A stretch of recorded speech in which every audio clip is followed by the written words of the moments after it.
शिवानी द्वारा रचित लाटी कहानी के प्रमुख पात्रों का परिचय कुछ इस प्रकार से दिया गया है।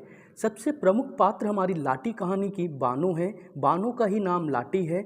यह कहानी की मुख्य नायिका और एक मर्मस्पर्शी पात्र है। उसका विवाह 16 वर्ष की आयु में कप्तान जोशी से हुआ था। पति की अनुपस्थिति में ससुराल वालों की प्रताड़ना और काम के अत्यधिक बोझ के कारण उसे क्षय अर्थात टीबी हो जाता है। अंत में बीमारी के कारण उसकी याददाश्त और आवाज़ दोनों चली जाती है, जिसके बाद वह लाटी पागल या गूंगी के नाम से जानी जाती है। इसके बाद में दूसरा मुख्य पात्र जो है वो है कप्तान जोशी। कप्तान जोशी आर्मी में मेजर के पोस्ट पे होते हैं। बानो के पति और सेना में कार्यरत एक निष्ठावान व्यक्ति थे। वह अपने पत्नी बानो से अगाध प्रेम करते हैं।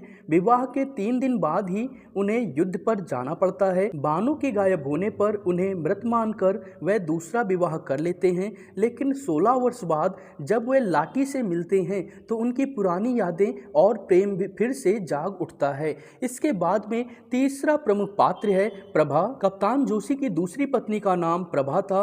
वह एक समझदार महिला है जो अंत में लाटी की स्थिति को देखकर उसके प्रति सहानुभूति रखती है। इसके बाद में चौथे प्रमुख पात्र की बात करें तो वो है नेपाली भाभी, नैनीताल में रहने वाली एक सहायक पात्र जो कहानी के कथानक को आगे बढ़ाने में मदद करती है। और अंतिम प्रमुख पात्र हैं गुरु महाराज। इन्होंने अपनी औषधियों से लाटी का क्षय रोग तो ठीक कर दिया, लेकिन इस प्रक्रिया में उसकी याददाश्त और आवाज़ चली गई। तो कुछ इस प्रकार से लाटी कहानी के सभी प्रमुख पात्र जो हैं उनके बारे में हमने जान लिया। अब बात करते हैं लाटी कहानी के संपूर्ण कथानक की।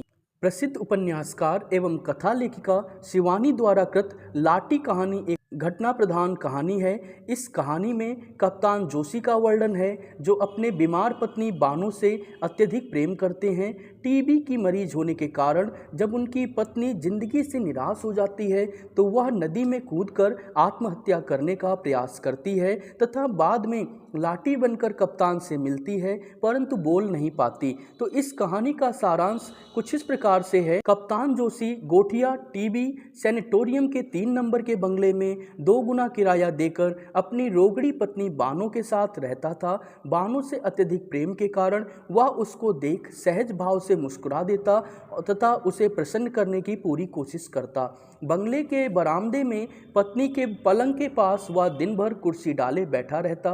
कभी अपने हाथों से टेम्परेचर चार्ट भरता और कभी समय देखकर दवाइयाँ देता। पास के बंगले के मरीज बड़ी तृष्णा और चाव से इनकी कबूतर सी जोड़ी देखते। ऐसी घातक बीमारी पर भी बड़े यत्न और स्नेह से कप्तान अपनी पत्नी की सेवा करता था। विवाह के 2 वर्ष बाद ही बानो को भयंकर तपेदिक हो गया। कप्तान दिन रात सेवा करता तथा उसे बेहद प्यार करता। माता पिता के पत्र आते ही कि यह भयंकर बीमारी है, तुम बचकर रहो। माँ ने रो रो कर पत्र लिखा कि मेरे 10-20 बेटे नहीं हैं, तुम अकेले हो। कप्तान इस बात पर कोई असर नहीं देता। उसने बानो की सेवा शुश्रूषा में कोई भी कमी नहीं रखी। तो कुछ इस प्रकार से एक माता का उनके पुत्र के लिए जो प्रेम है उसको दिखाया जाता है। इसके बाद बानो से विवाह के ठीक तीसरे दिन कप्तान को बसरा जाना पड़ा। बानो को छोड़कर जाना उसके लिए असहनीय था। उसने बानो से पहली मुलाकात में ही उसका नाम पूछा। जब उसने अपना नाम बानो बताया तो कप्तान ने मजाक में कहा कि यह तो मुसलमानी नाम है। जब बानो की आंखें छलक उठी तो कप्तान बोला, मैं तो तुम्हें छेड़ रहा था, कितना प्यारा नाम है। अभी बानो केवल 16 वर्ष की थी। कप्तान 2 वर्ष बाद वापस आता है। इस बीच बानो ने 7-7 नंदों के ताने सुने, भतीजों के कपड़े धोए, ससुर के होज बिने, पहाड़ सी नुकीली छतों पर 5-5 सेर उड़द पीस कर बढ़िया डाली। उससे कहा गया कि तेरे पति को जापानियों ने कैद कर लिया है, अब वह कभी नहीं लौटेगा। सास और चचिया सास के व्यंग बाण उसे व्याकुल कर देते।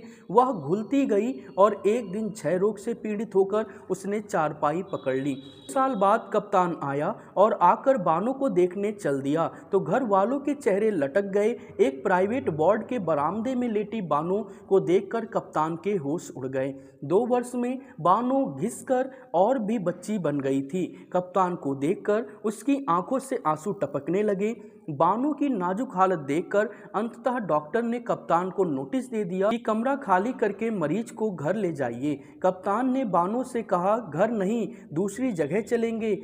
सुबह उठा तो कप्तान ने देखा कि बानो पलंग पर नहीं थी। दूसरे दिन नदी के घाट पर बानो की साड़ी मिली तो वह समझ गया कि उसने आत्महत्या करने का प्रयास किया।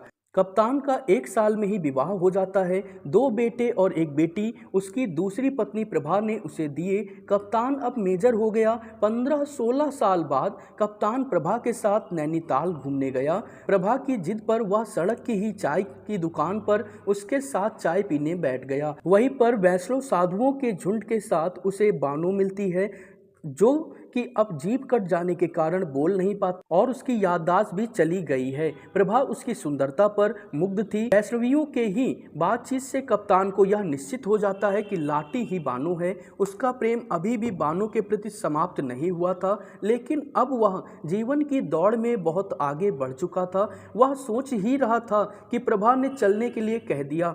वह उठ खड़ा हुआ। उसे अनुभव हुआ कि कुछ ही पलों में वह बूढ़ा और खोखला हो चुका है। यहीं पर हमारी कथा का समापन हो जाता है। तो कुछ इस प्रकार से हमारी बहुत ही मार्मिक कहानी जो लाटी है, इसका समापन होता है। इसमें एक ऐसी स्त्री का वर्णन किया जाता है जिसे जीवन भर केवल दुखों को ही भोगना पड़ा। तो ऐसी ही और भी शानदार कहानियों के लिए हमारे चैनल को सब्सक्राइब करें, वीडियो को लाइक करें, साथ ही साथ इस वीडियो को हाइप करना बिल्कुल ना भूलें, ताकि और भी ज़्यादा लोगों तक ये वीडियो जाए और उन्हें भी बोर्ड एग्जाम 2026 की तैयारी में पूरी हेल्प हो सके। तो मिलते हैं एक और शानदार वीडियो के साथ, तब तक बाय बाय, जय हिंद।